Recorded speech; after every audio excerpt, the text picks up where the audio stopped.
Сирия все более отчетливо возвращается в центр ближневосточной геополитики, но уже не в качестве разрушенной периферии или поля для чужих экспериментов, а как самостоятельный и потенциально конфликтный игрок.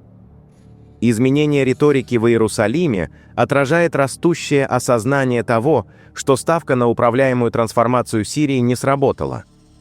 Симптоматичным стал призыв министра национальной безопасности Израиля Итамара Бен-Гвира к физическому устранению президента Сирии Ахмеда аш-Шараа, сопровождаемой формулой «однажды джихадист, всегда джихадист». Подобные заявления – это не просто радикальная риторика, а отражение стратегического раздражения.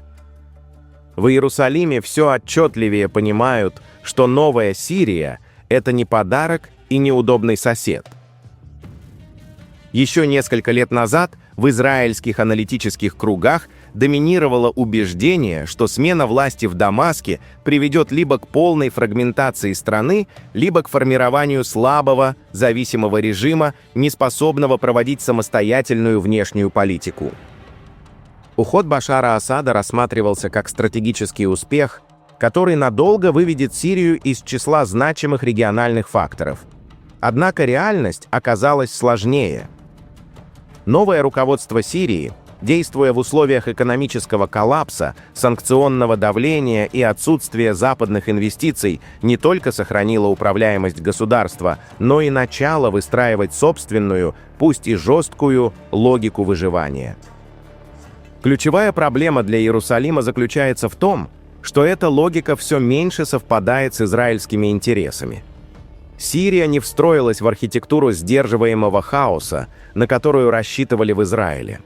Напротив, она постепенно возвращается в региональную игру, опираясь на антиизраильскую повестку и прагматичное взаимодействие с теми силами, которые в Иерусалиме традиционно рассматриваются как главные противники. В первую очередь речь идет об Иране и связанных с ним структурах, включая Хезболла. По оценкам региональных источников, сирийское пространство вновь становится важнейшим логистическим узлом, причем в более гибкой и менее формализованной форме, чем при прежнем режиме. Это делает ситуацию еще менее предсказуемой. Экономическая слабость Сирии не снижает, а напротив, усиливает ее конфликтный потенциал.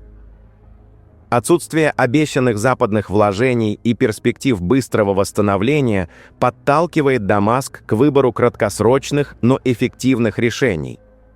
В этих условиях сотрудничество с иранским лагерем и его союзниками оказывается не только идеологически приемлемым, но и экономически оправданным.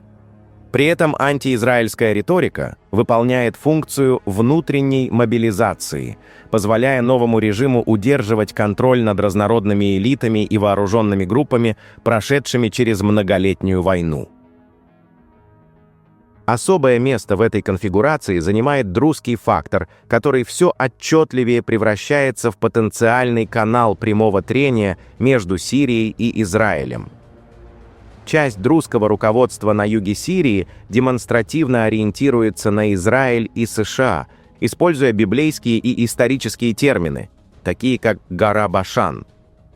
В израильском военном и идеологическом дискурсе этот регион рассматривается как элемент северного оборонного пояса, и подобная риторика не является случайной. Она формирует символическую базу для легитимации израильского влияния и возможных действий за пределами международно признанных границ. Для Дамаска друзы в этом контексте становятся не просто внутренним меньшинством, а фактором стратегической уязвимости. Любая попытка восстановить полный контроль над южными территориями и пресечь коллаборационистские практики неминуемо будет подана как преследование по религиозному признаку. Это создает для Израиля удобный политический и информационный инструмент давления. В результате именно через друзов между Сирией и Израилем начинает формироваться зона хронической нестабильности, где даже ограниченные инциденты могут быстро перерасти в более серьезное противостояние. Фактически друзы перестают выполнять роль буфера и все больше превращаются в катализатор. Через них может запускаться цепочка эскалации от информационных кампаний и точечных операций до более жестких сценариев. В этом смысле будущая движуха между Сирией и Израилем с высокой вероятностью будет развиваться не по классической линии фронта, а через внутренние разломы, прокси-структуры и управляемые кризисы в приграничных районах. В более широком региональном контексте сирийский вопрос все плотнее переплетается с противостоянием между Израилем, США и Ираном. Заявление Дамаска о готовности предложить Европе альтернативные маршруты транзита нефти в случае длительной блокировки Ормузского пролива подчеркивают стремление Сирии выйти за рамки исключительно военного измерения и стать геоэкономическим фактором. Для Иерусалима это означает появление дополнительного уровня неопределенности. Сирия может влиять не только на безопасность, но и на энергетическую архитектуру региона.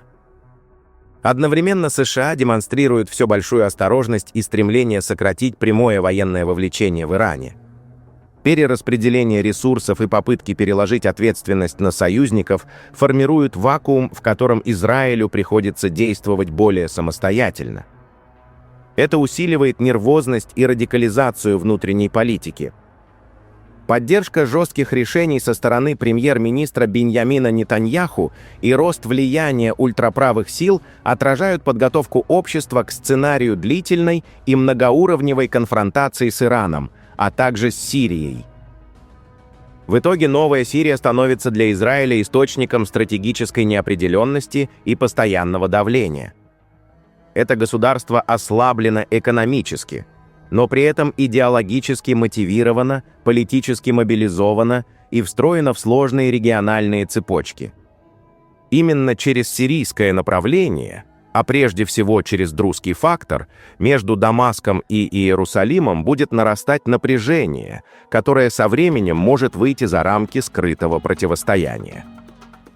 В этом смысле Сирия перестает быть фоном и все больше превращается в одну из ключевых линий разлома Ближнего Востока, вокруг которой будет формироваться новая конфигурация региональных конфликтов. Пишите ваше мнение в комментариях и подписывайтесь на наш канал, чтобы не пропускать самые важные и актуальные новости мира и Ближнего Востока.